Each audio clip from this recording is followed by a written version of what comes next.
Hello my bookish friends out there in booktube land, and welcome to this exciting episode of Tristan and the Classics, where I'm going to share with you 10 classic books which you might enjoy reading during autumn. I've picked these books from a wide range of genres so that hopefully there'll be something to appeal to everybody, and so without further ado, let's dig in, shall we? There is a particular question you may ask about making a video like this, which is, how do you define what a book for autumn is? Because very rarely do you get a story which is set purely in one season. So the criteria for picking these books was based primarily on environment, tone, atmosphere, specifically nostalgia. I find nostalgia falls into the autumn category. Bit of a pun there, it falls into autumn. Because it's a time of change. It's the ending of a season and looking back to the bright, and sort of the decay begins to build up, but also the atmosphere. You start getting those sharp, cold days despite the fact the sun is out. You get the storms rolling in on humid air. Eventually the leaves begin to drop and you get the russets and the honey browns and the gold that, coat everything. So that's really where I'm getting my inspiration for autumn. It's a book I find I like to be curled up with a nice cup of tea, and makes you think a little bit, makes you reflect on the joys of being alive. And like I say, nostalgia features quite prominent with me, and if there's rain in the book or rainy scenes, that tends to indicate autumn if there's a lot of it. So with that being said, let's get into the 10 classic books for autumn. The first one is a Gothic novel. I find Gothic tends to fall very firmly into the autumn and winter categories. Now, it can be in summer. You think of murder mysteries by Agatha Christie, where they die sunbathing. Murder in the Caribbean is in Mesopotamia. But overall, Gothic has that lowering clouds, that sense of menace and threat and heavy air. And so, thinking of the Gothic genre is a book I've mentioned many times before, and I don't apologise for mentioning it again, because if you haven't read it, you must. It's Woman in White by Wilkie Collins. What an outstanding Gothic piece of work this is. It's just so moody. There's such a sense of suspense and holding your breath, not knowing quite what's around the corner. The threat of menace, but not being able to pin it down. And so in this book, it focuses mainly on Laura Fairley, who happens to look just like another woman called Anne Catherick. Now, at the beginning of the book, it's not giving anything away, Anne Catherick meets a man called Walter Hartwright about 2 a.m. on Hampton Heath outside of London, and she's all dressed in white. We see this reported from Walter's perspective. And she's escaped from an asylum. He doesn't know this to start with, but when he goes into dark London, the police are looking for her. Now, when he goes away to the north, he meets the Fairley sisters because he's going to teach them to paint, and one of them, Laura, looks just like this lunatic that's escaped. And so our story begins. But we also have an intrigue related to Laura Fairley, who's a lovely young girl, but she's going to be married to a man called Sir Percival Glyde.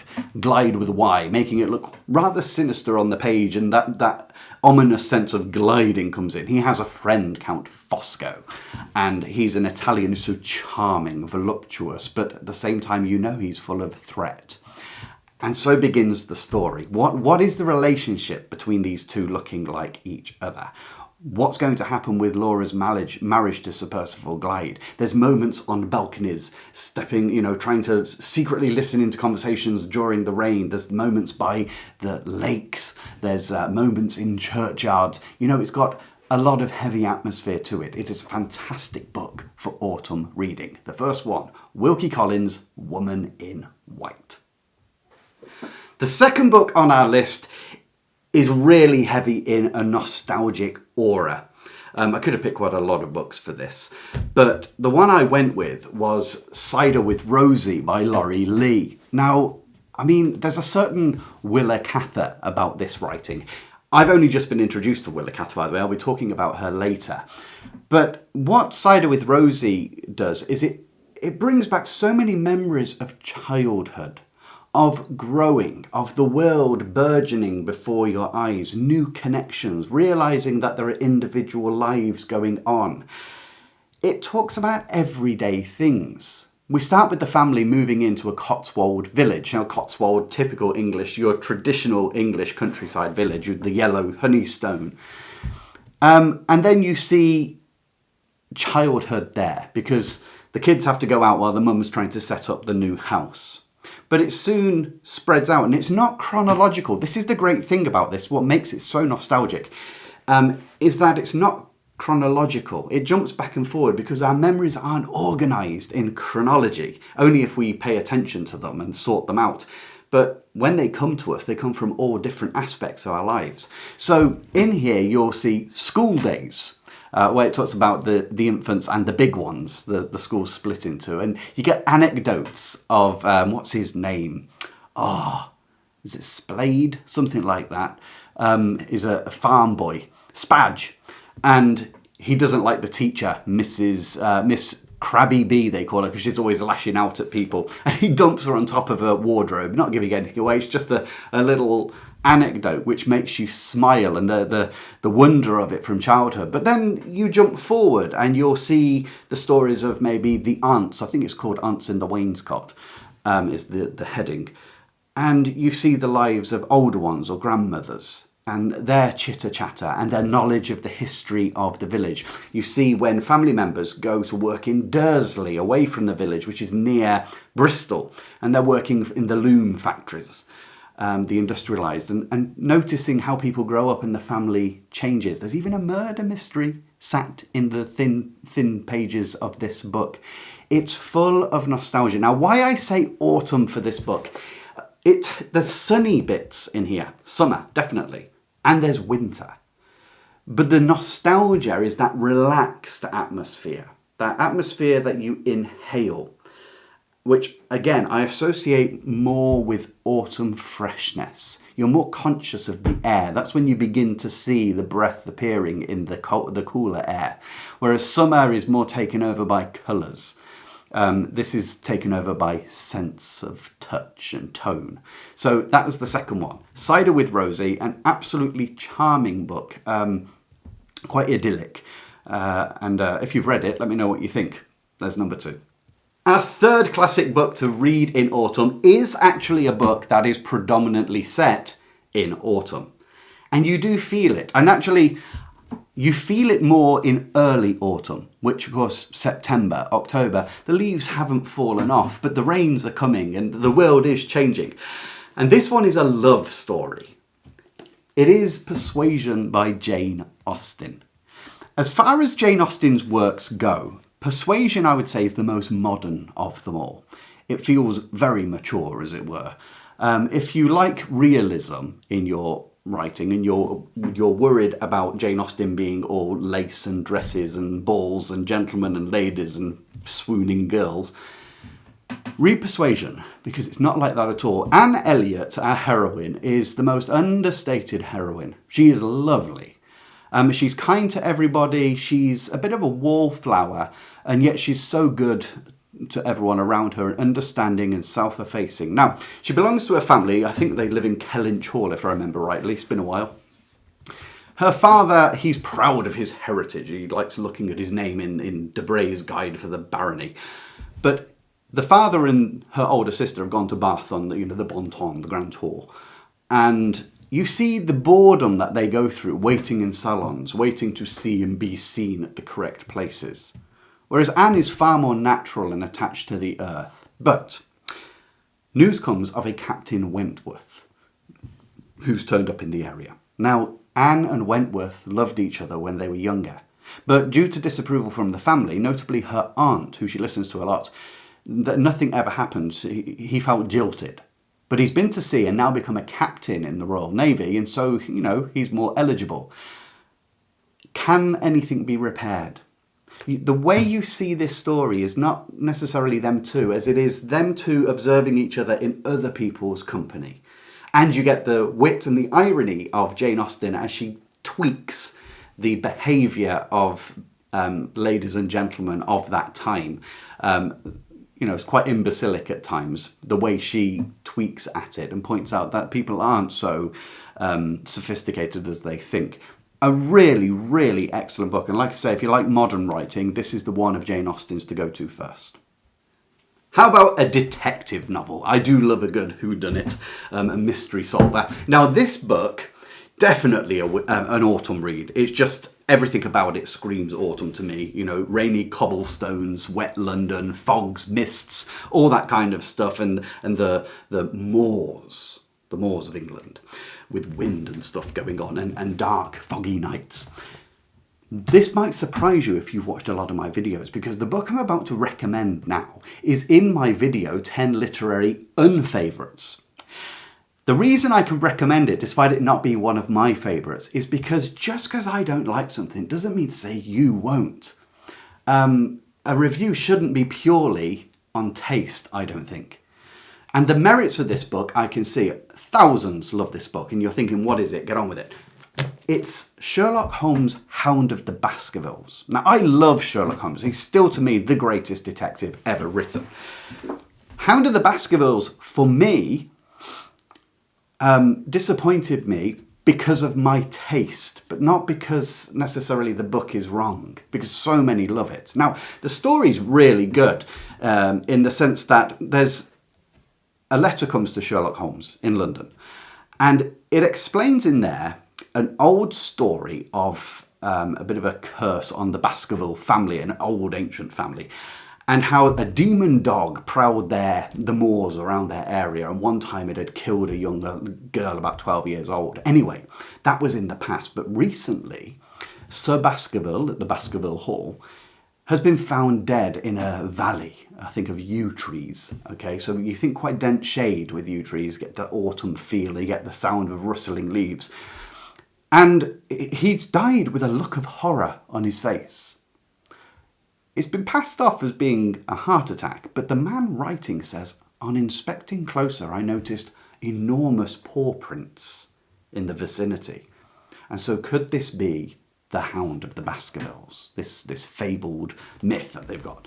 Of course, Sherlock doesn't believe any of it. However, things in this book do get a little bit gnarly. Unusual. Things go missing. Notes start being written and appearing. There's strange noises out there in the darkness of an evening.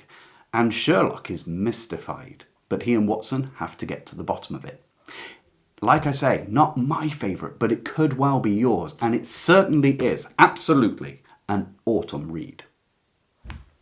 Our next book is in the historical fiction genre / literary fiction. This is a remarkable work. This work is for people who like slow books. Books that just give you a sense of time and place and real-time movement as opposed to fast-paced. This is a reflective book rather than a nostalgic book. This book is both cynical and ironic, and at the same time mourns a passing of an age and an ideal. The book is The Radetzky March by Joseph Roth. This book made me linger for a long time. It's not a book I would say you race through. The story is really hard to really put together, like a lot of literary fiction. You've got 3 generations of the Trotter family in the Austro-Hungarian Empire. Now, when I say Trotter, most British people are going to think of Rodney and Dalboy Trotter from Only Fools and Horses, or a down-and-out family who live in, a tenement building. It's not them. So in 1870-71, the Battle of Salerno is being fought, and Franz Joseph, who's the emperor of the Austro-Hungarian Empire, the Habsburg monarchy, he bumbles in battle and is going to be killed and is saved by Lieutenant Trotter. Now, as a reward, he is elevated and ennobled and added to the order of Maria Theresa. Mother Teresa would be something quite different. And that makes him a noble person. Now, he doesn't really take on all the fripperies of the nobility. He doesn't want to be like them necessarily, and people treat him differently. He doesn't like that. He just likes honesty, humble honesty. So when he reads in a history book about his saving of the emperor, he realises it's been romanticised and he complains to the emperor, but the emperor just says, oh, let it be, this is what we want people to believe. He doesn't like that revisionist idea. And so his son, who was going to go into the military, he stops him and puts him into officialdom instead, a bureaucrat. And he becomes quite an important character in the empire. And so the story moves into his time. And a lot of that focuses on his upbringing of his son, the last of the third generation. Now, what happens in this story is very mundane. There's no great wars fought by the Austro-Hungarian Empire at this time. It's at its apogee of affluence and elegance, but it's beginning to decay from the inside. And what you begin to see in this book is the sense of an idea. The idea of the empire, as opposed to the realities going on down at the bottom. There are quite a few ironies in this book, and I can only imagine how many more there'd be if I could have read it in German, as where it was written. But one of the things to notice is why it's called the Radetzky March. At certain critical junctures through the book, things happen, and you hear the Radetzky March being played. And that's like a little flag. It sort of bids farewell in some respects, the stepping stones of the Hungarian Empire collapsing and decaying and getting demoralised. I can't say much more about this, but if you have read it, I'll tell you the thing that sticks in my mind. It's always gone round with me. Is the canary in the cage. If you remember that bit towards the end of the book. There's something about that canary. I don't know what it is, but that happens on a summer's day, not autumn. But the whole vibe has got a greyness to it. You know, there's charm, but it's wearing out. People are tired. There's an ennui. It's, you know, everything may be glitz and glamour on the outside, as you see through a particular woman, but behind it, what matters, the ideal, has died. And Joseph Roth is mourning that. Of course, he wrote this after the First World War, so the Austro-Hungarian Empire had finished. Collapsed at the end of the war. So a very interesting book. I'd be interested to know your thoughts on it when you read it, but be prepared to linger with this book. Don't rush it. It's one you want to spend time with the characters, few pages at a time. Get used to the scenes because it's all very evocatively drawn. Next up is a feel-good book. We all need these, just those ones where you are taken on a smile. You know, you just float along on a laugh and a smile and a whimsy. And that book is 84 Charing Cross Road by Helene Hanth. This is charming.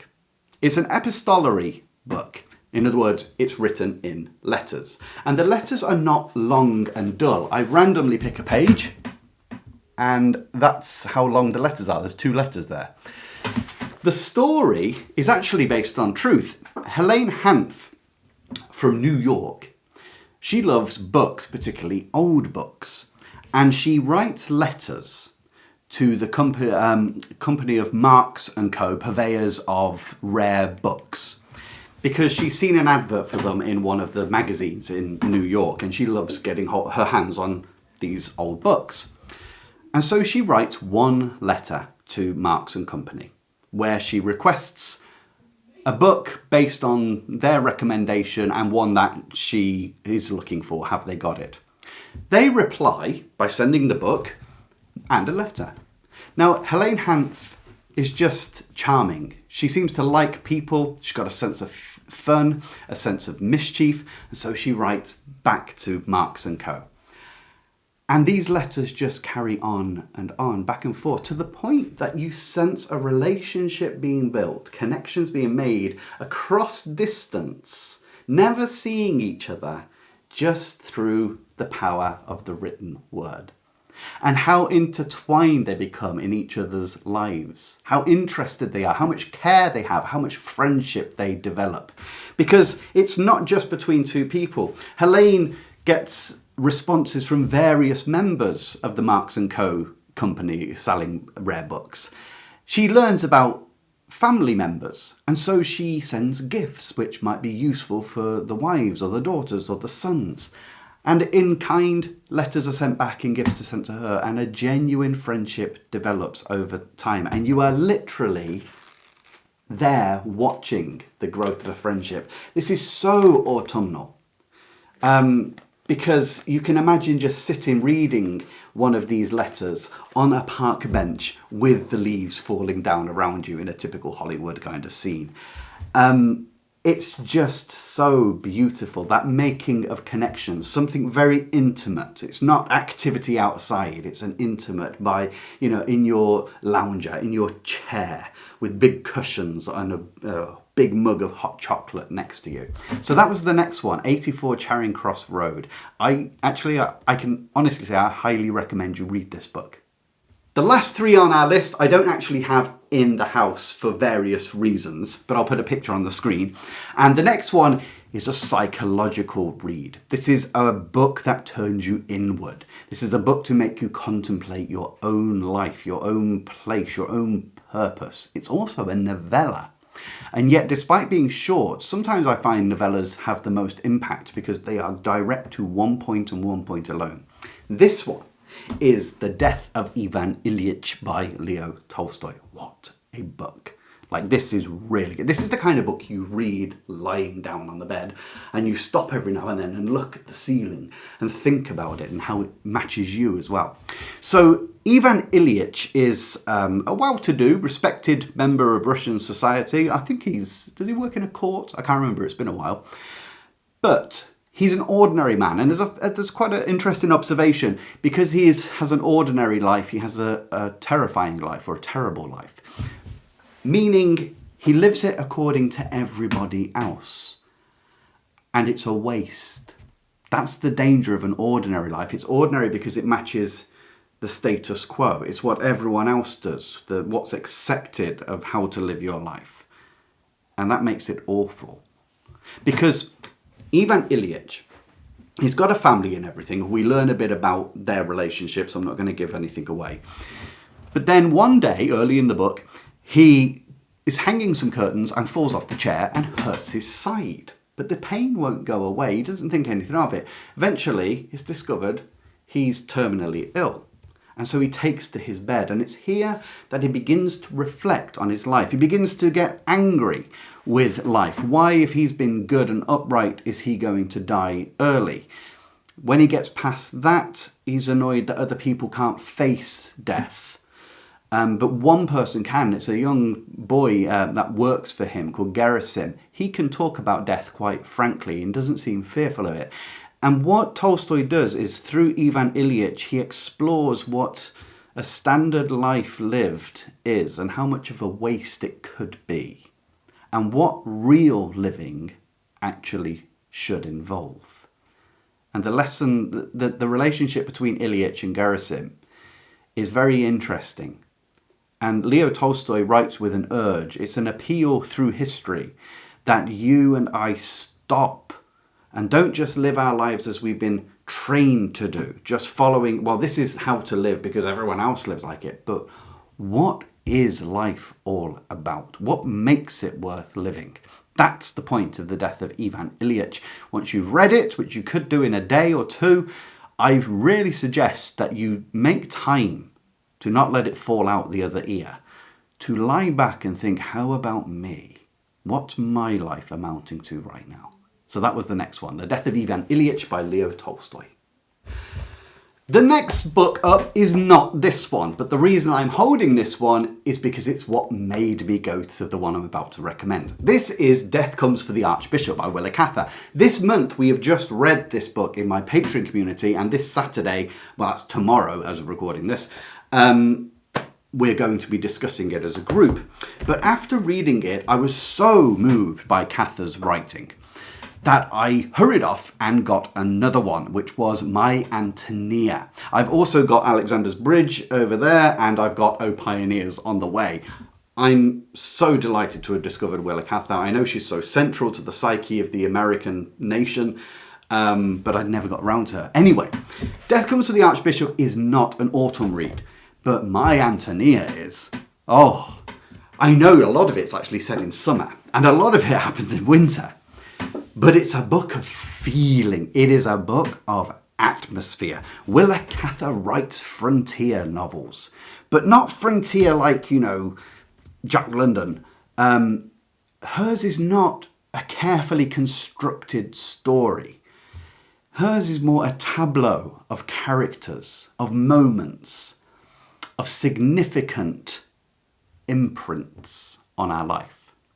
So in the story, we have 10-year-old Jim Burden, and it starts with him. He's on a train, he's been orphaned, and he's on a train going to stay with his grandparents in Black Hawk, I think it's called, Nebraska. And when he gets there, Cather just describes environment so well. Cather could be the American Thomas Hardy, so good at describing environment. One aspect, actually, she describes the tall grasses of the plain and the wind going across them. Jim says it's as though the whole earth were running. I just thought that was delicious. He talks about how flat it is as well. There's just earth in the sky, no mountains surrounding it. He thinks it's the end of the world. If he kept going, the mountains have run out, he'll eventually fall over the edge. Anyway, the area is not densely populated. It's sparsely populated because it's still frontier land. The closest family is a Bohemian family called the Shmurdas. Now, when I say Bohemian, I don't necessarily mean the Bohemian lifestyle. They're from Bohemia, so East European. One of them, the eldest daughter, is called Antonia. And the story really focuses around Jim and Antonia, but it doesn't just lock in on them. You see other people's lives from their perspective, but the adventures they have as children together, the moments of connection and shared experience which bond two souls tightly, but not in the way you're going to expect. Eventually he moves to town, and so does Antonia, not giving anything away there, by the way. And you see how they grow and respond to a new situation, and then how Jim's life takes him elsewhere. And what happens to Antonia in the meantime. Like real life, it's not just, a boy and a girl and how they grow up together and eventually fall in love and get married and all that. A steady, structured story. It just veers off in great splashes of moments in life.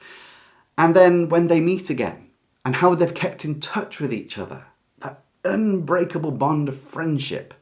It is beautiful. It will make your heart yearn. It will make your heart yearn for the world, for the open spaces, to connect with your environment, but it will make your heart yearn for friendships of bygone days.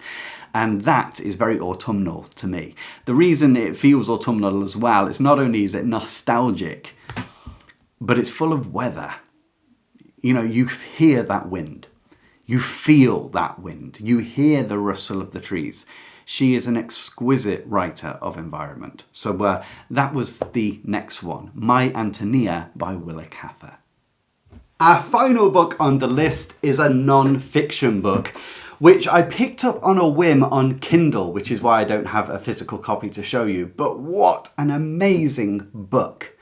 When you think of autumn, what's the first thing you think of? Probably trees. And the title of this book is The Heartbeat of Trees. And I think the subtitle is Embracing Our Ancient Connection with Trees and Nature. And it's by Peter Wohlleben, who is a famous forester in Germany. I believe the Black Forest, he says, is where he works. This book is so rich. I mean, I love trees anyway, but this is so beautiful. Peter Wohlleben, if I'm pronouncing that correctly, gives us some scientific insights into the nature of trees and nature within the forest as a biome and its connection with us.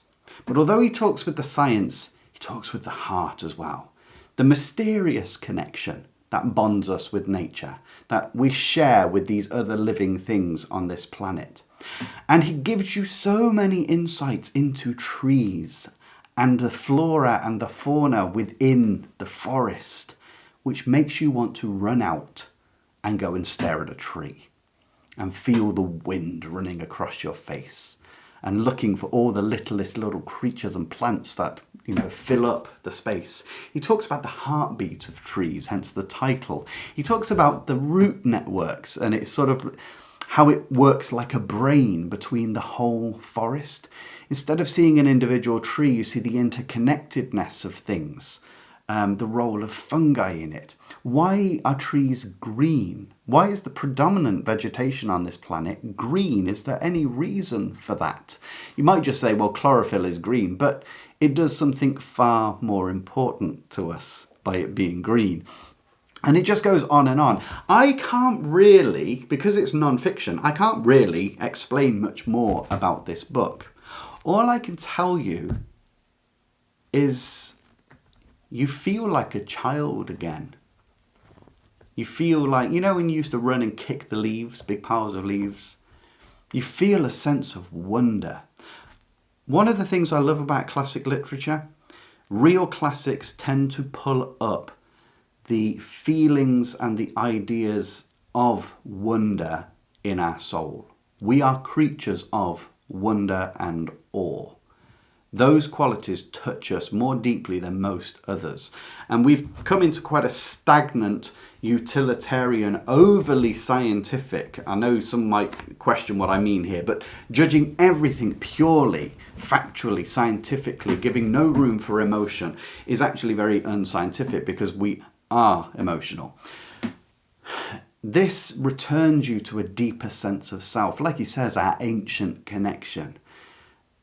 What it really means to be. It's just, it's a great coffee table book because you can just pick it up and read a bit of it at a time. And practically every page has something in it which just makes you grin. And he's got a beautiful way of expressing himself, which doesn't feel like it's come from deliberately trying to craft an eloquent expression, but it's come from being a friend of the forest. It's come from decades of living and seeing that world. And it touches you, and he just expresses himself. Certain expressions, I imagine, are just day-to-day expressions for him, but they are beautiful when we read them. So if you're into non-fiction, or you love autumn and you like trees, then you'll want to get that last one, which is Peter Wohllebens' The Heartbeat of Trees, Ancient Connection with Trees and Nature, I think is what it's called. I only got it on a whim, and believe me, I'm so pleased I did.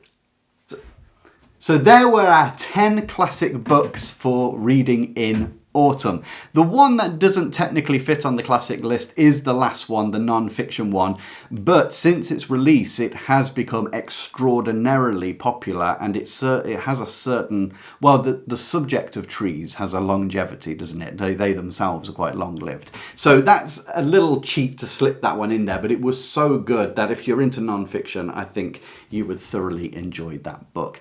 Tell me below, which one of these have you read, or which one do you feel like reading? Before I go, you may want to know this.